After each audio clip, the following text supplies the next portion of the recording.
की। आप सभागार में उपस्थित माननीय मुख्यमंत्री जी महोदय, अध्यक्ष महोदय, समिति के पदाधिकारीगण, आचार्य बंधुभगिनी, अभिभावक, कर्मचारी बंधुभगिनी और मीडिया के उपस्थित कार्यकर्ता, हम सभी को पता है कि अपना राष्ट्र यह 74वां गणतंत्र दिवस मना रहा है। ये हम सभी भारतवासियों के लिए एक गौरव का विषय है। हम जानते हैं कि सालों साल की गुलामी के बाद ये आज़ादी मिली है और हम एक गणतंत्र देश के रूप में एक बार भैया सबसे पहले फिर यहाँ के भैया रूप में गणतंत्र मना रहे हैं।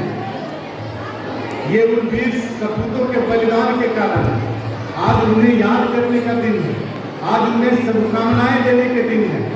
तो आज हम उन तमाम आंदोलनकारी, बलिदानी और उनके अनेक त्यागों के उदाहरण हमने सुने हैं, इसलिए आज हमें उन्हें याद करने का दिन है।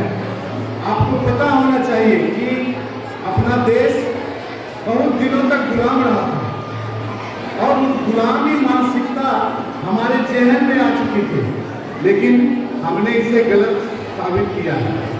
ये अंग्रेज, ये मुगल समझते थे कि यहाँ पे अशिक्षा और अमानवीय यातनाओं के द्वारा यहाँ पे बहुत दिनों तक राज किया जा सकता था, लेकिन हम भारतीयों ने इसे निरर्थक साबित कर दिया। आज जिस देश में दुनिया का कभी सूरज डूबता नहीं था, उस देश ने हमें 200 वर्षों तक गुलाम रखा। हमें अज्ञानी, सांप, सपेरे और बीन बजाने वाला देश समझा। आपको पता होना चाहिए और आपको पता भी है कि आज जब उनके देश में अव्यवस्था आई तो इसी भारतीय मूल भारत माँ का सुपुत्र ऋषि सुनक उनके देश की व्यवस्था को ठीक कर रहा है। ये हम सभी के लिए गर्व का बात है। हमारा संविधान समावेशी है, न्यायपूर्ण है और समरस है, इसलिए इसके कारण ही आज यह विश्व का सबसे सफल संविधान है। हमें गर्व है कि हमारा गणतंत्र सबसे सफल और सबसे बड़ा गणतंत्र है, क्योंकि अपने देश में आज 74वें वर्षगांठ पे भी हमारे देश में कभी सैनिक विद्रोह नहीं हुआ। हमारे शासन ने कभी कोई भी प्रतिक्रियाएं विद्रोह की ओर नहीं गई।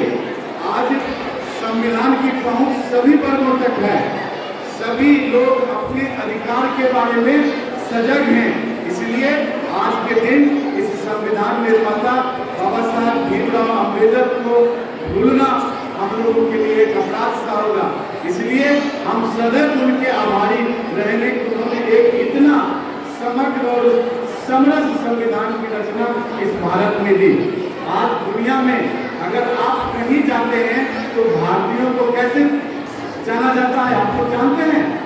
आज भारतीय अगर किसी देश में जाते हैं तो लोग कहते हैं ये डॉक्टर होगा, ये इंजीनियर होगा, ये प्रबंधक होगा और ये सबसे बड़ा नेतृत्व करता होगा। ये हमारी पहचान बना है।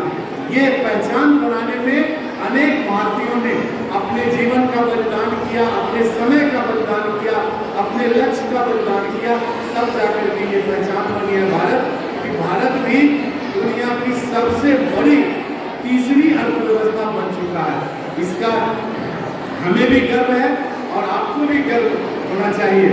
मैं एक बात बताता हूँ अपने अनुभव से, सभी लोगों को पता है जब कोरोना आया था तो दुनिया के लोगों ने कहा था कि इस भारत में सबसे बड़ी मृत्यु होगी, यहाँ पे हॉस्पिटल नहीं है, यहाँ पे दवा नहीं होगी और आधी जनसंख्या चली जाएगी।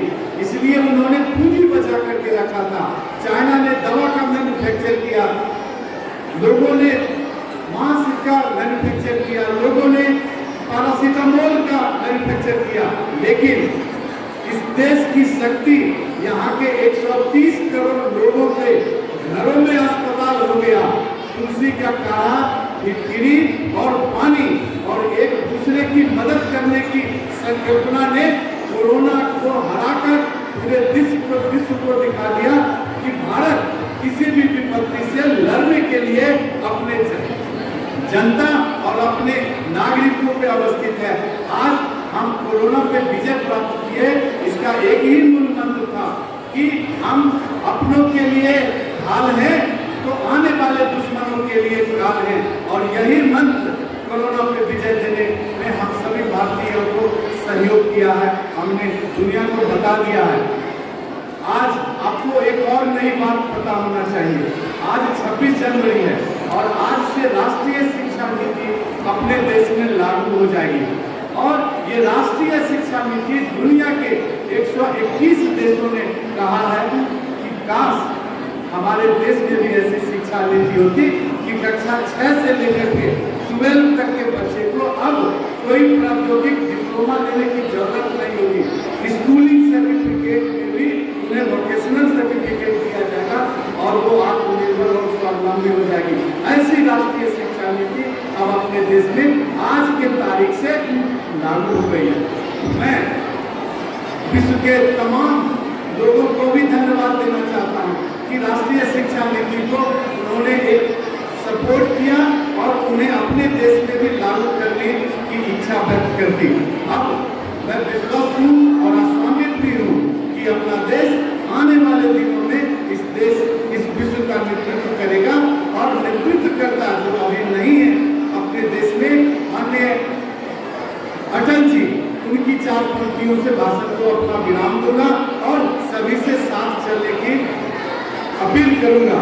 वो कहते थे, वो संसद में भी कहते थे कि बाधाएं आती है आए, धीरे प्रलय की घोर घटाएं, पांव के नीचे अंगारे, सिर पर यदि हो ज्वालाएं, निज हाथों से हंसते हंसते आग लगाकर जलना होगा और कदम मिलाकर चलना होगा।